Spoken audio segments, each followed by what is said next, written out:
BSE Sensex మంగళవారం మే 13, 2025 నా trading వ్యూహం.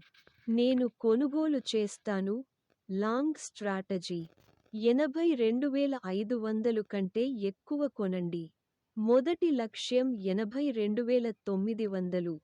రెండో లక్ష్యం 83,900. నష్టాన్ని ఆపండి. 82,400. నేను అమ్ముతాను. Short strategy.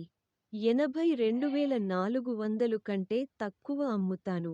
మొదటి లక్ష్యం 82,100. రెండో లక్ష్యం 81,700. మూడో లక్ష్యం 81,500. నష్టాన్ని ఆపండి. 82,520. డిస్క్లైమర్.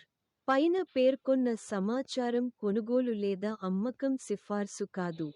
స్టాక్ మార్కెట్లో ఏదైనా స్థానం తీసుకునే ముందు దయచేసి మీ ఆర్థిక సలహాదారుడి సలహా తీసుకోండి. దయచేసి ఛానెల్ను సబ్స్క్రైబ్ చేయండి. వీడియోను ఇష్టపడండి. ధన్యవాదాలు.